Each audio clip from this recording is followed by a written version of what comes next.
보통 어른들은 아이들에게 장래의 희망이나 꿈이 뭐냐고 물어보는 것을 좋아합니다.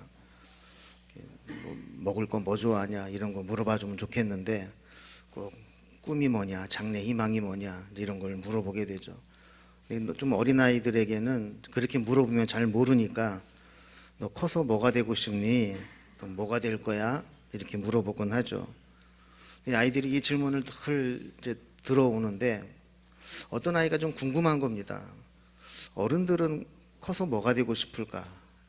그래서 어느 날 조카애가 이모를 보면서 물어봅니다. 이모는 커서 뭐가 될 거야? 그러니까 아이에게 설마 그런 질문을 받아보랴 했던 이모가 당황하고 아이에게 대답을 합니다.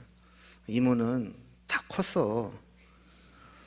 여기서 대화가 끝나주면 좋겠는데 이 아이가 또 상상치 못한 질문을 한마디 더 합니다. 그럼 이모는 뭐 된 거야?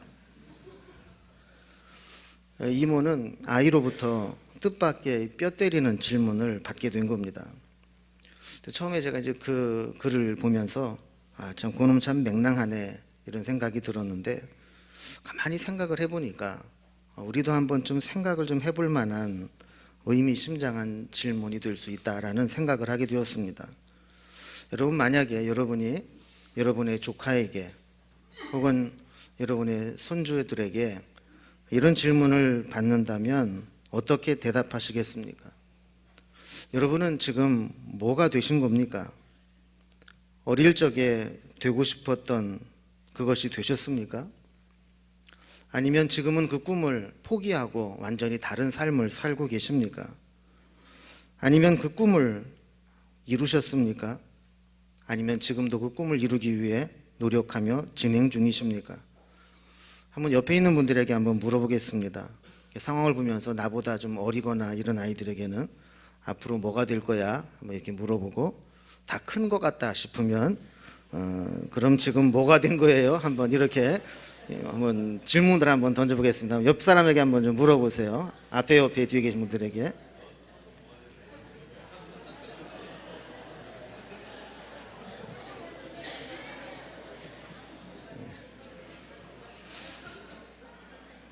여러분은 이렇게 살면 뭐가 되실 것 같습니까?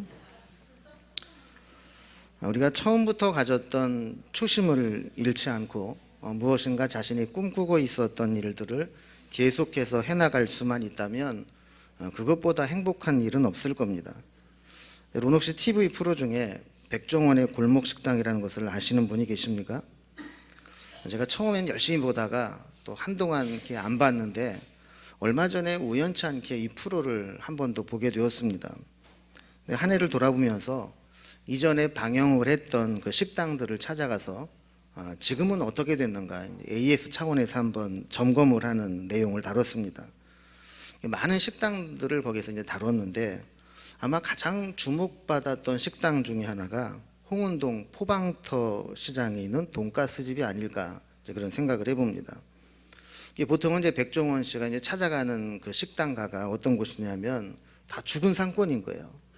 음식이 문제가 있든지, 주방 위생이 문제가 있든지, 영업 방식이 뭔가 잘못되었는지 이런 문제들을 이제 전문가 입장에서 백종원 씨가 착 진단을 하고 거기에 맞게 어떤 메뉴를 개발해 주거나 또 자기의 레시피를 가르쳐 주거나 아니면 주방을 정리해 주거나 이러한 이제 솔루션을 주면서 이런 것들을 해결해 나가면서 이제 그 상권이 살아나도록 하는 것이죠. 그래서 백종원 씨가 한번 다녀가고 나면 그 식당은 완전히 달라지고 거기다 또 방송을 한번 타게 되면 소위 세상 말로 대박을 터뜨리는 사건들이 일어나는 겁니다. 그런데 이러한 패턴을 깨고 유일하게 처음부터 칭찬을 받았던 식당이 하나 있습니다. 그게 포방터 돈가스 집입니다. 백종원 대표는 그 음식을 먹고 우리나라 돈가스의 끝판왕이다 이렇게 평가를 할 정도로 아주 퀄리티 높은 돈가스를 만들어낸 식당이었죠. 그러나 그가 방송을 타기 전까지는 실력만큼 그렇게 알려지지 않았고 장사가 잘 되지도 않았습니다. 그런데 백종원의 골목 식당을 한번 탁 타고 나서 소위 대박을 치게 됩니다. 어느 정도냐면 방송을 타고 난 이후에 그 집에서 돈가스 하나 먹으려면 새벽 일찍, 심지어는 그 전날부터 밤을 꼴딱 새면서 줄을 섭니다. 식당 옆으로 줄이 뺑 둘러서서 어느 골목 안에 대문이 있는데 자기네들끼리 정한 거예요. 여기까지는 대기표를 받을 수 있다. 여기 넘어가는 사람은 기다려도 못 먹는다. 이런 거예요. 하루에 딱 정한 만큼만 팔게 되고 아침에 8시인가에 대기표를 나눠줘요.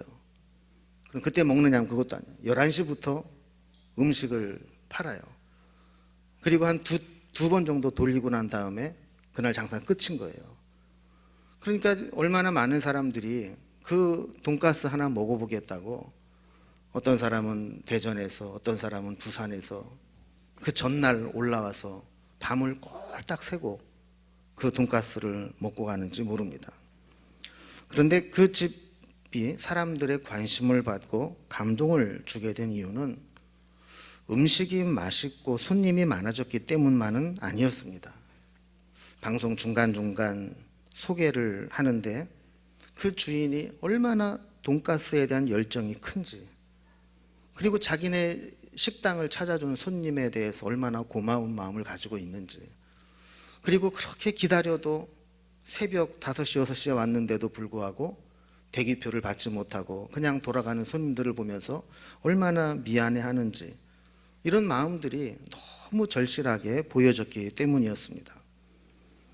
이 사장님들 보면 밀려드는 이 손님들, 밤을 새워가면서 기다리는 손님들을 생각하면서 그냥 그렇게 길가에서 기다리게 할 수 없다. 이래서 돈이 벌리자마자 제일 먼저 한 일이 가게 세를 하나 얻어서 대기실을 마련해서 기다리는 사람들이 편하게 기다릴 수 있도록 해준 겁니다. 그리고도 음식을 먹지 못하고 돌아가는 손님들을 보면서 미안한 마음에 눈물을 흘리기도 합니다. 이렇게 하니 뭐가 남겠어요? 그래서 이 아내는 남편에게 우리 500원만 올리자고 그러는데도 남편은 요리에만 관심이 있을 뿐 가게 경영에는 관심이 없는 거예요. 그러니까 좋은 음식을 싸게 팔아야 된다고 그 500원도 못 올리게 하면서 부부싸움을 했다라는 겁니다. 그런데 방송을 타고 사람들이 몰려와도 가격을 올리지 않고 사람은 점점 많이 오게 되자 예기치 못한 어려움들이 생기게 되고 더 이상 그곳에서 장사를 할 수 없게 됩니다. 그러면서 이 제주도로 가게를 옮기게 되는데 그러면서 이제 그 집이 공개가 된 거예요. 그 사는 집을 봤는데 달동네 같은 언덕을 올라가서는 다시 계단으로 내려와서 맨 마지막 끝집에 2층 집의 단칸방에 새들어서 살아가고 있었던 겁니다. 그러면서도 자기네 집을 옮기지 않고 손님들을 위해서 대기실을 월 70만 원씩 세를 얻어서 손님들이 편하게 쉬도록 만들고 자기네는 그 단칸방에서 6년째 살고 있었다라는 거예요. 이삿짐을 싸서 가는데 큰 캐리어로 한 2개 짐이면 끝이더라고요. 웬만한 사람 해외여행 가는 캐리어보다도 훨씬 작은 짐이 그 집의 이삿짐의 전부였어요. 옷은 2벌로 해결을 했고 오로지 돈가스 그 돈가스의 모든 것을 걸고 살아왔던 겁니다. 마지막 그 포방터에서 마지막 날 장사를 하고 이삿짐을 싸서 제주도로 가는데 이런저런 내용을 이제 편안하게 그 주인과 이야기를 나눕니다. 많은 사람들이 식당을 찾아와주고 음식을 먹으면서 행복해하고 음식을 먹고 나가면서 칭찬해주고 인정해주고 최고라고 잘 먹었다고 고맙다고 이야기를 할 때 그 여주인이 그런 얘기를 하는 거예요. 우리가 이런 집에 살면서도 행복할 수 있구나라는 것을 깨닫게 되었다는 거예요. 그러면서 우리가 지금까지 우울하고 행복하지 못했던 것은 돈이 없어가 아니라 이렇게 열심히 살아가는데 인정받지 못하고 알아주지 못하는 것, 그것이 우리를 우울하고 불행하게 만들었구나. 그리고 이제 비로소 그것이 인정받고 칭찬받게 되었을 때 진짜 행복을 느낄 수 있었구나. 이런 이야기를 하는 거예요. 그러면서 이 아내가 남편에게 이야기를 합니다. 이제부터는 재료비 아끼지 말고 마음껏 쓰라고. 사람들이 찾아와 줄 때 더 좋은 음식을 만들어서 보답하라고. 남편이 진짜 더 좋은 재료를 찾아다니더래요. 적자나는 건 생각도 안 하고. 그런데 아내가 볼 때 그 좋은 식자재를 찾아다니는 그 눈이 그렇게 행복해 보이더라는 겁니다. 방송은 이 돈가스 집에 대한 이야기를 전한 후에 거제도에서 몇 달 전에 프로젝트를 진행했던 곳을 또 찾아갑니다. 그런데 다 나오진 않았지만 믿었던 식당이 변질되었습니다. 가격을 올리고 재료를 바꾸거나 양을 줄이고 손님에게 1인 1메뉴를 선택하라고 강요를 하고 현금 결제를 유도하고, 흔히 우리가 방송 보고 찾아갔더니 실망했다, 이런 대표적인 가게로 변해버리고 만 겁니다. 이 방송을 보면서 저는 두 식당의 모습이 너무 대조적이었습니다. 한쪽 변해버린 식당을 보면서 그래, 사람은 어쩔 수 없구나, 초심을 잃어버리고 저렇게 변하는구나, 이런 씁쓸한 마음이 들었어요. 그런데 또 한쪽에서는 이 돈가스 집을 보면서 마음이 뭉클했습니다. 그 사장이 너무너무 존경스러웠고, 정말 나는 저렇게 살아가고 있는가 하는 마음을 갖게 되었습니다. 누가 알아주든 알아주지 않든 내게 맡겨주신 그 일을 위해서 최선을 다해가고, 그것을 위해서라면 다른 것 생각하지 않고 오직 거기에 매달려서 내가 하고 싶은 것 그렇게 하는 것, 그게 정말 행복이 아닌가라는 겁니다. 여러분, 우리는 무엇 때문에 행복할까요? 반대로 무엇 때문에 행복하지 못하고 무엇 때문에 우울하다는 생각이 들까요? 우리는 무엇을 위해 살아가고 있을까요? 나는 지금 무엇이 된 건가요? 이렇게 한 해 한 해 지나다 보면 나는 어떤 사람이 되어 있을까요? 저는 오늘 목사로서 저 자신에게 이 질문을 던지면서 새해를 열어가겠습니다. 나는 무엇 때문에 행복하고 무엇을 위해 살아가고 어떻게 살아가고, 이렇게 살아가면 어떻게 주님 앞에 서게 될 것인가를 고민하며 한 해를 살아가겠습니다. 여러분도 여러분의 삶의 자리에서 그런 고민들을 하며 살아갈 수 있기를 바랍니다. 여러분은 주님과 함께 살아가면서 무엇 때문에 행복하신가요? 무엇을 위해 살아가시나요? 이렇게 여러분이 살아가다가 주님을 만나게 되면 정말 주님 앞에 칭찬받고 인정받고 행복한 모습으로 만나게 될 수 있을까요? 이제 오늘 본문을 한번 살펴보도록 하겠습니다. 우리가 읽은 본문은 우리의 인생을 경주에 비유합니다. 조금 쉽게 얘기하면 육상 경기에 비유합니다. 육상 경기는 여러 가지 종목이 있죠. 마라톤과 같은 장거리 레이스도 있고 100m와 같이 단거리 경주도 있습니다. 혼자 뛰면 되는 경주도 있고 릴레이를 하면서 여러 선수들이 함께 팀으로 경주하는 것도 있습니다. 열심히 뛰기만 하면 되는 경기가 있는가 하면 허들과 같은 장애물을 넘고, 때로는 철인 3종 경기와 같이 여러 가지 악조건 속에서 뛰고 헤엄치고 페달을 밟아야 하는 경기도 있습니다.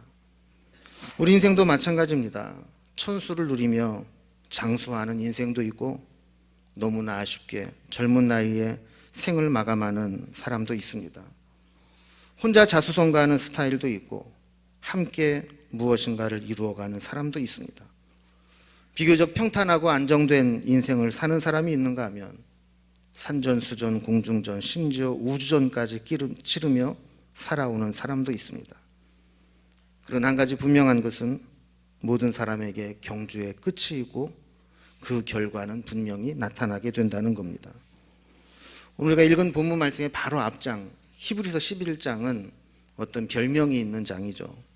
믿음의 장이라고도 부르고 믿음의 영웅들의 장, 또 믿음의 명예의 전당이라고 불리는 기라성 같은 믿음의 사람들이 기록되어 있습니다.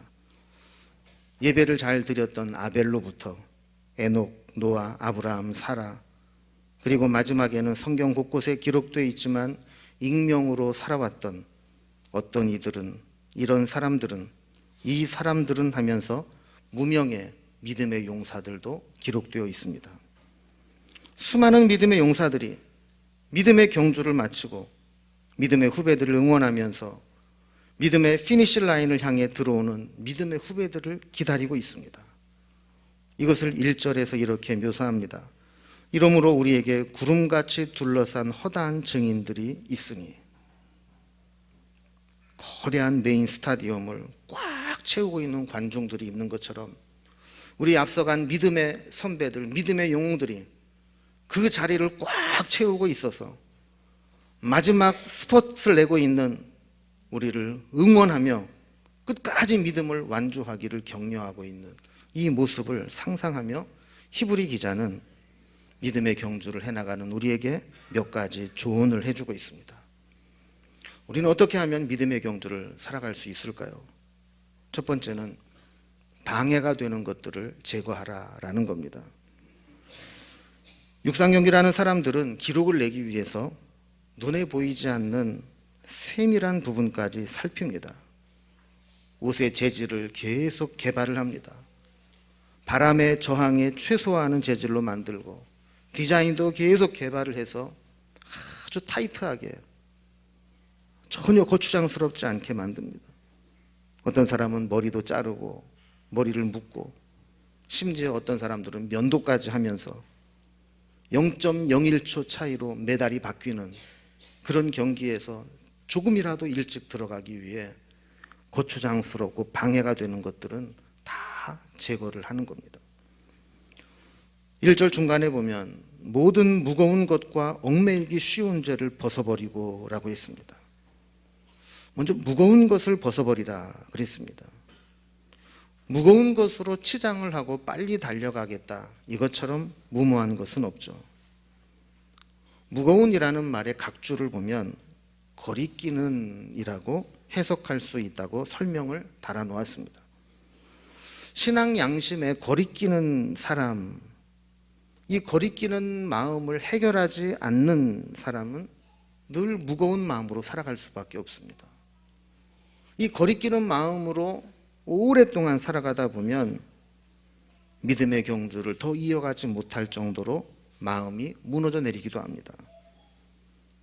전문 용어로 시험에 드는 겁니다. 또 얽매이기 쉬운 죄를 벗어버리라 그랬습니다. 믿음의 경주에서 가장 방해가 되는 것은 죄입니다. 죄의 특징은 계속 우리를 얽매이게 한다는 겁니다. 우리가 사명에 매이고 비전에 매이고 인생의 선한 목표에 매여 살아가야 했는데 죄에 매이게 되면 죄가 계속해서 우리의 가는 길을 붙잡아 얽어매게 된다는 것이죠. 여러분의 인생의 경주 가운데 여러분의 모든 무거운 것과 얽매이기 쉬운 죄가 여러분들을 붙잡고 있지는 않습니까? 우리가 한 해가 가기 전에 이 모든 것들을 다 벗어버릴 수 있기를 바랍니다. 끊을 거는 끊고 고칠 것은 고치고 정리할 것들은 정리하고 믿음의 싸움을 싸우기 위해 합당한 모습으로 경주를 시작할 수 있기 바랍니다. 두 번째 교훈은 인내하라라는 겁니다. 경주는 그 경기 시간이 얼마가 되었건 힘듭니다. 경기하는 시간만 힘든 것이 아니라 그것을 준비하고 훈련하는 시간이 더 힘들고 고통스럽습니다. 100m 달리기는 세계 대회를 보면 10초도 안 되는 시간에 결판이 납니다. 그러나 그 선수들은 10초를 위해서 얼마나 힘든 훈련을 감당해내는지 모릅니다. 오죽하면 지옥 훈련이라고 부릅니다. 1절 뒷부분에 보면 인내로서 우리 앞에 당한 경주를 경주하며 라고 말씀합니다. 인내하지 못하면 훈련도 감당하지 못하고, 인내하지 못하면 믿음의 경주도 완주하지 못합니다. 우리 인생 가운데 가장 중요한 것 중에 하나가 인내입니다. 고린도전서 13장, 사랑장이죠. 여기 보면 사랑의 속성을 이야기하는데, 사랑은 제일 먼저 나오는 게 뭡니까? 오래 참고. 이어서 나오는 사랑에 대한 이야기를 계속 보면 성내지 아니하며 모든 것을 참으며 모든 것을 믿으며 모든 것을 바라며 모든 것을 견디느니라. 이 모든 속성들이 전부 참고 인내하고 견디는 것들입니다. 결국 우리의 인생의 승패는 얼마나 인내할 수 있느냐, 참고 견뎌낼 수 있느냐 하는 겁니다. 특히 우리 인생의 경주에서 인내가 중요한 것은, 인내는 자기와의 싸움이기 때문에 그렇습니다. 경쟁 상대가 다른 사람이 아니라 나 자신과의 싸움에서 이겨내는 것이 인내입니다. 인내하지 못하는 것은 자기와의 싸움에서 포기하는 겁니다. 자기와의 싸움에 지는 겁니다. 여러분, 우리가 새해를 맞이하지만 좋은 일이 있을 거라는 것은 희망사항이고, 어쩌면 금년에도 새해에도 참아야 할 일들이 많이 있을 겁니다. 우리가 2020년도를 마무리하면서 내년 송구영신 예배 때에는 우리가 얼마나 잘 인내했느냐, 얼마나 잘 참고 견디며 살아왔느냐가 한 해를 의미 있게 잘 살았느냐, 후회할 만한 잘못된 삶을 살았느냐를 결정짓는 요인이 될 것입니다. 인내로서 승리하는 삶을 살아갈 수 있기를 바랍니다. 세 번째, 우리에게 주신 교훈은 목표를 잃지 말라는 겁니다. 바쁘게 살다 보면 목표를 잃어버리기 쉽습니다. 비본질을 본질인 것처럼 착각하며 붙잡고 살아갈 때도 있습니다. 목표가 잘못되면 아무리 열심히 달려도 승리할 수가 없습니다. 골을 넣어도 상대편 골대에 넣어야지 자기 골대에 넣으면 자살골이 됩니다. 아무리 열심히 해도 목표를 잃어버리거나 목표를 놓쳐버리면 아무 소용이 없습니다. 축구에서 득점하는 것을 뭐라고 그러죠? 저 너무 어려운 걸 물어봤나요? 골인이라고 하잖아요. 골, 목표 아닙니까? 목표. 골인이라고 하는 것은 목표 안에 들어갔다라는 거예요. 여러분, 축구 경기가 참 묘합니다. 90% 이상 볼 점유율을 가지고 일방적으로 공격을 해도 골을 못 넣으면 이길 수가 없는 겁니다. 90분 내내 끌려다니고 일방적으로 수세에 몰리는 경기를 하다가도 골을 안 먹고 추가 시간에 30초 만에 어영부영 골을 넣어도 이기는 경기가 되는 겁니다. 축구는 판정승이 없습니다. 이 팀이 골 점유율이 90%나 됐으니까 무승부면 이쪽에 승리를 준다, 이런 게 없어요. 분명한 것, 골 안에 넣어야만 승리가 보장된다라는 겁니다. 우리 인생도 마찬가지입니다. 우리의 목표, 비전, 사명을 잃어버리면 우리가 아무리 열심히 살아도, 아무리 화려한 인생을 살아도 성공한 인생이 될 수 없습니다. 2절 말씀을 보면 믿음의 주요 또 온전케 하시는 이인 예수를 바라보자 그랬습니다. 이 믿음의 주라는 것은 원어적 의미가 믿음의 기원자, 믿음의 개척자라는 의미입니다. 그래서 믿음의 주라는 것을 헬라어로는 아르케곤이라는 말을 쓰고 영어로는 파이오니어라는 단어를 씁니다. 여러분, 철학적인 개념에서 아르케, 만물의 근원, 만물의 기원을 아르케라고 그러잖아요. 믿음의 주라는 말은 헬라어 원문에 보면 아르케곤이라고 되어 있어요. 믿음의 기원이 된다, 믿음의 개척자가 됩니다. 그래서 영어로는 파이오니어라고 번역을 해 놓았습니다. 또 온전케 하시는 이 온전케 한다는 것은 믿음을 완성하게 하는 분이라는 거예요. 영어 성경에 보면 퍼펙터라고 번역을 해 놓고 있습니다.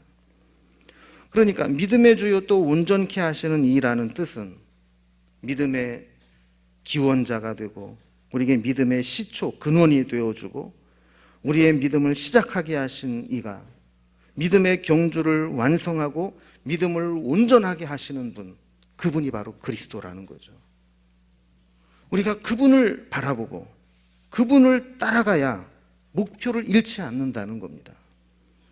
믿음의 영웅들은 우리보다 앞서 이미 믿음의 주요 온전케 하시는 예수님을 바라보며 믿음의 경주를 해왔습니다. 그리고 그 바통을 우리에게 넘겨주었습니다. 넓은 의미에서 우리는 믿음의 계주의 마지막 주자로 바통을 이어받은 것과 같습니다. 우리 믿음의 선배들이 지금까지 다 잘 달려왔는데 그 바통을 이어받은 우리가 그 경기를 망쳐서는 안 될 것이고 끝까지 믿음의 승리를 감당해야 될 줄로 믿습니다. 여러분, 이제 새해가 됩니다. 우리 인생의 경주의 한 코스를 바통을 이어받아 우리가 달리게 됩니다. 이제 2020년이 시작이 되었습니다. 금년에도 0시에 딱 맞추어서 카운트다운을 못하고 또 시간이 지나가 버리고 말았습니다. 그러나 뭐 시간 딱 맞추는 게 뭐 그렇게 중요하겠어요. 어차피 아직 해도 안 떴는데. 그래서 이 시간 우리가 한번 말씀을 돌아보면서 한번 생각을 해보고 카운트다운을 좀 우리끼리 한번 다시 하려고 합니다.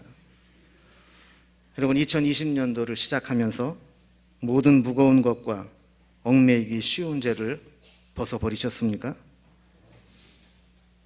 인내로서 경주하며 참고 견디고 기다릴 준비가 되셨습니까?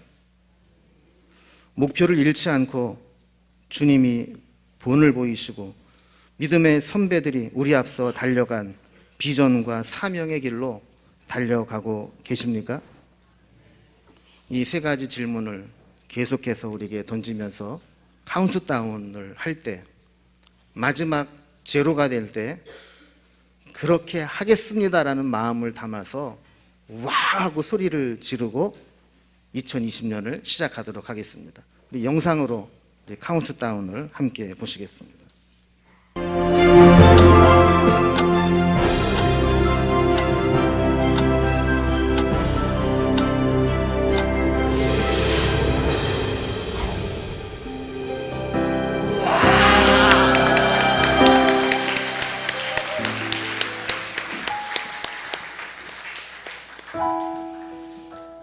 우리가 작년에 이맘때쯤 많이 불렀던 찬양이 있습니다. 기억나시나요? 어떤 찬양 우리가 많이 불렀죠? 선한 능력으로. 우리 그때의 결심과 결단과 은혜를 생각하면서 우리 새해를 여는 찬양으로 그 은혜를 생각하면서 선한 능력으로 다시 한번 찬양하겠습니다.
주께서 밝히신 작은 촛불이 어둠을 내치고 타오르네. 그 빛에 우리 모두 하나 되어 우리의 비추게 하소서. 아멘. 그 손 하나님이 우릴 감싸시니 믿음으로 일어날 일 기대하네. 주 언제나 우리와 함께 계셔 하루도 하루간을 세워. 이 고요함이 깊이 번져갈 때, 이 고요함이 깊이 번져갈 때, 저 가슴 벅찬 노래 들리네. 다시 하나가 되게 이끄소서. 당신의 빛이 빛나는 이밤. 그 손 하나님이 우릴 감싸시니 믿음으로 일어날 일 기대하네. 주 언제나 우리와 함께 계셔 하루도 하루간을 세워. 우리 힘차게 다시 한번 그 손 하나님이 우리를 감싸시니 그 손